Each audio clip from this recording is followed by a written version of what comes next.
Good morning, everyone. As she shared with you guys, my name is Cheryl Clark. I'm the Director of Professional Learning, Assessment, Accountability. I also coordinate our STEM as well as our instructional programs in Carroll County Schools. So today I want to talk to you guys about building and sustaining a STEM ecosystem. And I kind of came into this position with limited knowledge of STEM and then also what it can actually provide within a school district. So I'm going to start a little bit from the beginnings of that, and then I'll take you to where we are currently within our district. But I think it's very important in order for you to do that, to make sure that you're thinking about ways to collaborate, not just within your school system, but also within your local community, because you do want to ensure that you have some inclusivity as well as diversity in your STEM programs if that's something that you're interested in fostering in your school district. Okay, there we go. Some of the considerations, again, that I was speaking of is the collaborative partnerships. Making sure that you look within your community to see what already exists and ways that you can build upon that and develop those relationships. One of the first things that I did, and I'll talk about this a little bit later, was that I looked and did a needs assessment because I wanted to see where the district was, I wanted to see where the community was, and then I also wanted to understand the knowledge level of our teachers so that I could say, okay, this is what this cluster has going, this cluster, because we have 5 clusters and they're also uniquely different. And you know that when you work in that big old school district, you'll understand that different areas are more in tune with different parts of learning as well as the resources that they have available. So what I quickly discovered is that some of our schools actually have more relationships with ag in the classroom. So they're more in the STEM ag side of things.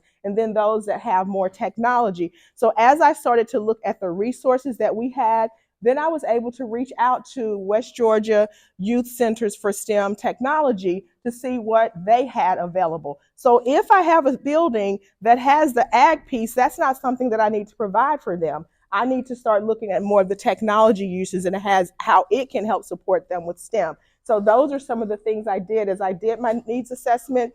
And then also I looked at the innovation and research of what was happening around the world. So I didn't leave it at West Georgia, which is where we're located. I wanted to see what was happening in California. I wanted to see what they're doing in New York because in order for us to make this more global, we have to understand what is happening, not just locally, but also in the world at large. So I also got in contact with EF Tours because I wanted to understand, are there opportunities for us to explore STEM in other ways? And they were so very supportive of it to the point where they actually flew one of our leaders out, one of our principals out to go to the Noble Museum. And he studied the Finnish educational system and was able to foster some of that. And then I'm going to go out to Panama with them. And then we have several groups that will be doing tours this summer within our district because we don't want to leave it just at the local level nor at the state level. We want to look at other opportunities that are there. And so that also fosters that inclusivity and diversity because we're able to see the bigger picture. And when we talk about that, we're talking about the academic access that we have in terms of diversifying. And what does STEM look like in an ELA classroom versus what does it look like in a science classroom?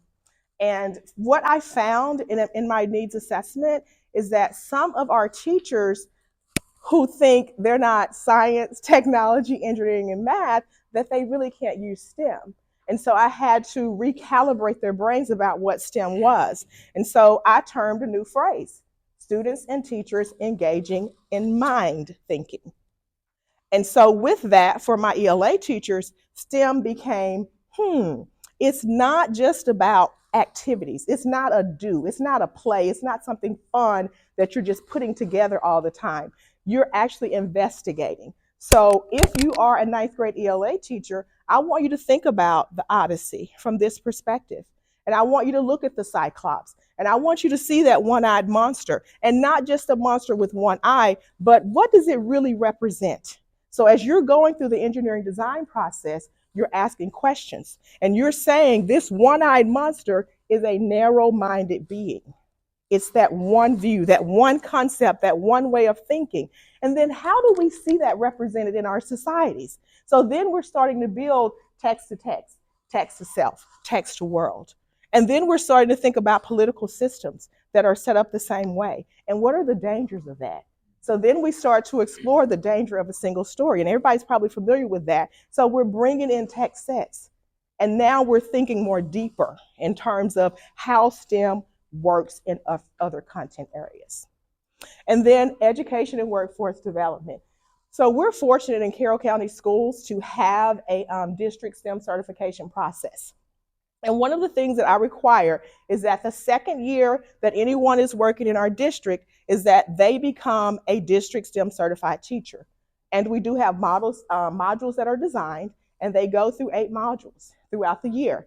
And they will receive their certification for that district STEM. Also, our schools have to work on getting their district STEM certification. And we just completed that process, and now 100% of our schools are district STEM certified.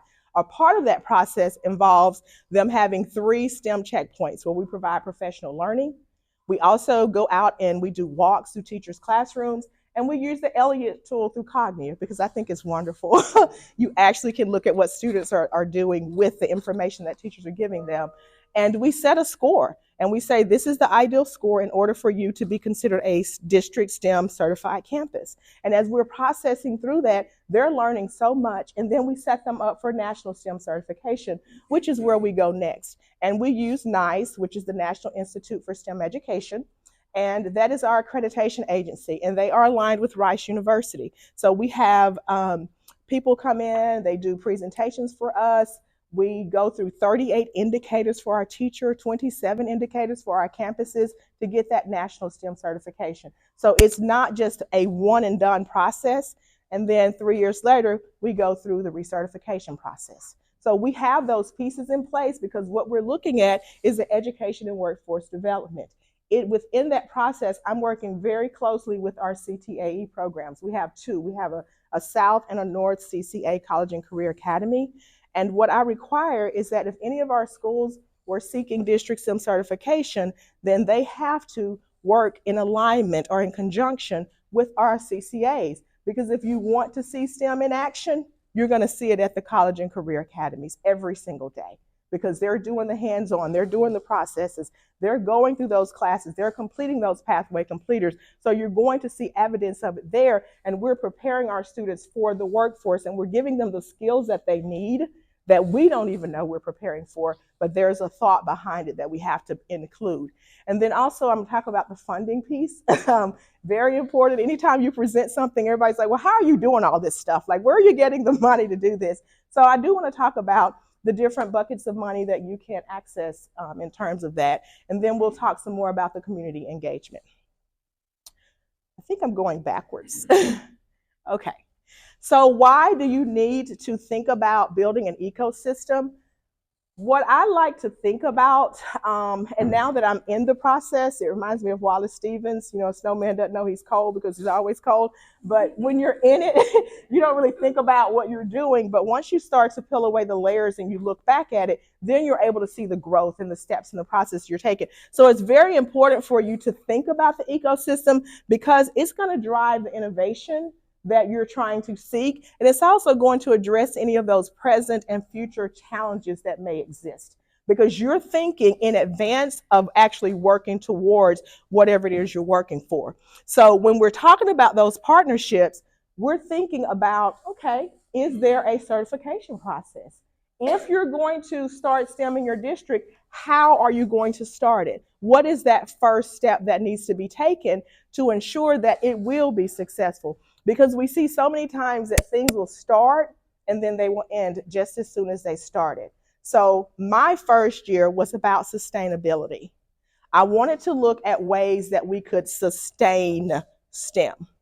And that was year 1. And then year 2, after I started with the platform for sustainability, then what am I going to do to elevate and build upon those pieces that need to be sustained? So that's where I started to create those community contacts. And the community contacts, again, they were based on area, what this area needed, who was in that area, what was the market in those areas, what kind of job opportunities are available in that area. And it's so interesting because now the state of Georgia has come out with that high demand list, and I do have it in my presentation. And I'm like, whoa, hey, I kind of know something, because now we're able to look regionally at the top jobs for each of those areas. And it's important for our students so that they'll understand this is what you have in your area, but this is also what we have at the state level. And then this is also what you can do at the national level. And if you're doing ag, it doesn't have to just be like this. Where can we grow from just using those skills that you have and that you're fostering today?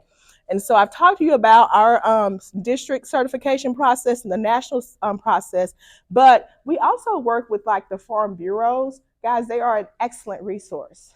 They come out, they will come into classrooms and present. They have the book of the month, all these other things that can help to support students. And I mentioned the Georgia Youth Science Technology Center. Carroll EMC has been another partner for us. Not only have these people partnered to come out into classrooms to teach and support our instruction, but they also give money.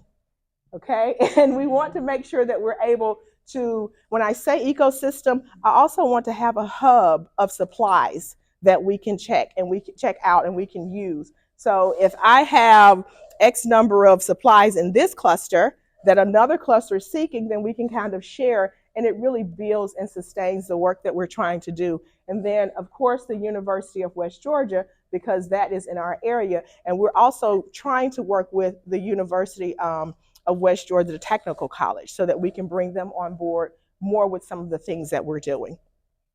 So I talked about the needs assessment, the training programs, and then I want to get into the mentoring and the support that we need. So in terms of the training programs, we do a lot of professional learning in our district around STEM, and we are very hyper-focused on ensuring that it is content specific, because teachers are not going to want to be a part of something that is not just going to help them with what they're doing. So we really are very intentional about that. And then also the mentorship and the support that we continue to provide. And we do have a group of educators in our district that we call E3 Innovators, Educators Empowering Educators. I cannot do professional learning by myself. And this was a program that existed before I came. So what I did was I looked into that program and I said, oh, wow, this is great. This is something that we can actually foster and use with STEM. So then I started to establish an E3 STEM, because I needed educators empowering educators in the area of STEM. So these are all nationally certified STEM teachers. They receive training from me, and then they will go out and they will do presentations within the schools to ensure that schools are growing and developing. And as they're doing their certifications, they're receiving that ongoing support piece. And that's important for the sustainability piece. When it comes to the inclusivity and diversity, we want to make sure that we have an array of academics that we provide for our students. And at our table this morning, we were talking about the AP courses. Some of you probably have worked with those gifted teachers. But not only that, I want to ensure that our students that are exceptional learners are also a part of this process. Because what you will find is that those are some of the most brilliant minds when it comes to fostering a STEM mindset. And I've seen it, I've witnessed it firsthand.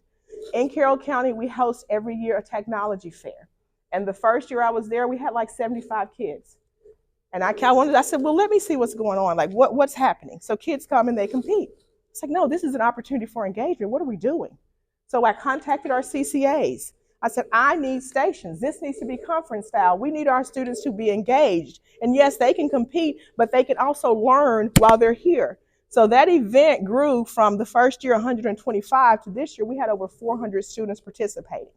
So those are some of the things that I have to really think about and be very intentional about in terms of the opportunities that we are providing for our students, because we can all just sit and wait for it to happen, or we can make those things happen. So it's very important that we're thinking about diversifying that program as well as including all of our learners. And then, of course, our school communities are going to be advantageous in terms of what we're doing with that. And I'm not limited it to the public schools, but I mentioned earlier that we do work in partnership with the University of West Georgia, and we're starting to build our relationships with Georgia Technical. And then this is the, I mentioned earlier that we do have the Georgia's High Demand List, and I didn't know if this was shared or not, so I did want to include that on there for you so that you can look regionally at those areas. And one of the things that I thought was interesting about that is that, and you guys already know that, but in terms of where we're going in entertainment in Georgia, it's like at the very top. And we're seeing these studios just pop up everywhere. And when you think about performance, you don't naturally just say STEM with that, but there is an element of STEM in there because there is so much, metacognition and processing and oh my goodness, I could go on, and I'm a theater minor, so I get excited about that. But that has the correlations to STEM education in it, embedded. And then let's talk about funding, okay? The part that everybody probably wants to get to. So in terms of funding, I use Title II for the professional learning. And every year I try to send teachers to ISTE. And I try to look at those ISTE standards so that we can foster that within our district. And I want our E3 innovators, and that's the group that I choose from, but I want them to have the experience of seeing what's happening and being able to network in other places throughout the world. So it's very important that we do that. And then we come back and we have like this big meeting where everybody is just doing a brain dump. And we're just dumping ideas, we're crowdsourcing like they do, having our focus groups. And then we decide on what is going to be our focus areas for that year. And that's how we kind of plan it out. And that's what we go after that year to ensure that our schools are receiving that support. And then with local funds, you guys know that's probably one of the most generous fund sources that you can access. But with our local funds, we're able to provide a lot of different things that you typically wouldn't. For example, I have a donation, an education fund set up. And through my education fund, people are able to make donations there that goes into our local fund. And I'm able to get certification for our STEM teachers. So right now we're working on the Project WOW certification. There's also a Project WET. There are so many different certifications that you can access for teachers, and not just STEM, but also science teachers are interested in those as well. But that pot of money is something that you can tap into, and then we're able to provide lunch for them because it's a day-long thing. So you have to be very strategic with where you're pulling from for what purpose. And then, of course, Title IV, which speaks directly to STEM, this is how we pay for our national STEM certification. And sometimes we toggle between local and Title IV, depending on how funds are distributed at the district level. But with Title IV, we're able to really, really amp up that STEM because that's where the student involvement pieces come. And we do provide STEM allocation funds to our school each year that are nationally STEM certified because, again, our focus is on sustainability. And then, of course, we have donations that come in from different organizations. Georgia Power is one of our partners. I mentioned Carroll EMC. I'm trying to think. Now I can't think because I'm on the spot, but I do have a list of them there. What are your percentages here? Because, the title could, although that could be gone. What do you mean percentages? Of this mix, how much is this from there, how much is there? So it varies from year to year because it depends on how much we have earmarked in each of those areas and spaces for it.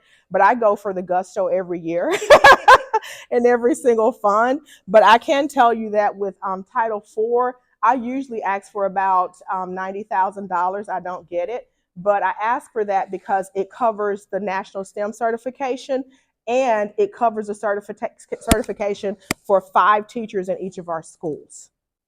So that is my goal every year, is to have schools do certification and then at least 5 teachers per school to get their national STEM certification as well. So it's a good question. And then in terms of student achievement, this is just some information about what we were able to leverage in Carroll County, the Go West Early partnership with the University of West Georgia. We are a multi-high school district, and we have seen a 30-point increase in graduation. So we have maintained at least 90% or higher in graduation since 2010.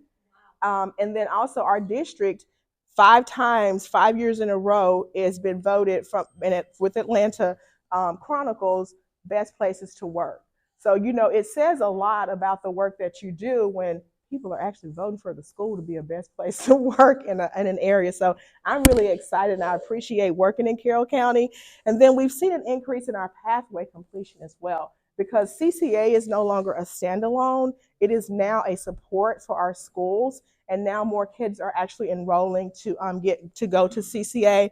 And then I mentioned the technology fair participation. And then we're starting to really work and key in on AP exams. We've seen a 9% increase in that, but we're trying to get more students involved, especially our students who are in different demographics, because research shows that they typically perform better over time if they are involved in those AP courses. And then in terms of andragogy, I mentioned earlier that we do have 100% district STEM certification. And then 18 of our 23 schools are nationally STEM certified schools. And I forgot, I left this off. One of our elementary schools is internationally STEM certified through Cognia. And then we're working on the badging as well. We do have the badging. You see that, that's our badge for our STEM. And then we're gonna focus on micro learning moving forward because I think that's gonna help in terms of where we go in the future. And then this is just gives you an idea of some of the shifts in terms of the teacher training. Cheryl, how are you defining micro learning? What's Okay. the definition? So for us, micro learning basically lets us set the stage to be able to delve into a lot of different areas in a smaller amount of time. So what I'm looking at is, because I'm also over instructional programs, is to have our instructional programs website set up so that if a teacher is interested in Prodigy, there's a training there. They can click the button, get the training they need, and go on. So video based or course frame based, like a lesson and stuff. No, so it'll be video based, and then some of it will be face to face. So we do have a system by which our schools can then contact us at Perfect. I'm over professional learning, and they can contact and say, "Hey, my first grade teachers need training in this area," and then we will go out and give that face to face training to them. But I also want to make it available so that if an individual just says, "This is something I want for my own edification," then they can access that. And also to that point, I did change our professional learning the first year I came, and I made it more self-directed so that it's not everybody has to do this. Now second year you do have to do STEM, but there are three options. So if we have teachers who are going back and they're seeking a higher degree, that's your professional learning for the year. Go forth and be great. But we do have, steps and processes and things that they have to prepare to show that they're working towards that. But we're trying to make sure that learning is something that they're just really wanting to do and they're excited about, and not something that's more didactic, because we found, and research shows, that when you force people into doing things, they're not as successful with it. So here are the shifts in terms of the teacher training, and I've mentioned some of these before. And then as we're preparing for next generations, oh gosh, yeah, we talked about automaticity earlier, and I'm not talking about speech when I say it, but automation. Oh, I love it. I'm an English teacher by trade, and a lot of people will say things like, "Oh, AI is horrible." I was one of those at first, and now I'm like an advocate for it because it really has helped me in terms of my thought processes, and also organizing and saving time, because sometimes we spend so much time on a task and we could be doing so many other things. But in terms of STEM and how we're preparing for the next generation, I want to make sure that we're looking at those high demand career fields, and we are basically graduating students who are ready for that. So in relation to that, we have formed what is called G plus, graduation plus. So we're looking at our students in our district who are graduating, plus have the skills to go into the workforce, plus they have the skills to excel at a higher level when they leave and go to college, university, plus when they enroll in the military, they're able to go after those higher positions, because our focus in graduation has always been employed, enrolled, enlisted, or engaged in some type of efforts. Yes, ma'am. Are you starting to think with vocational too? So our CTAE kind of satisfies that piece. But what I am trying to build, and you probably caught on to it, is that sense within our buildings. So that if you never get to experience a CCA, you do get the experience of vocational style thinking and learning. Good. Yeah. And then, of course, our teachers, how to use technology safely and effectively. We talked about AI, and then developing those critical thinking. So we're really big on 4C instruction. We talk a lot about the SAM-R model within our school district, and things that are going to really foster that sense of learning and development. So that's it for me. Okay, people, this has been awesome. Let's give her a big round of applause. All right, thank you guys.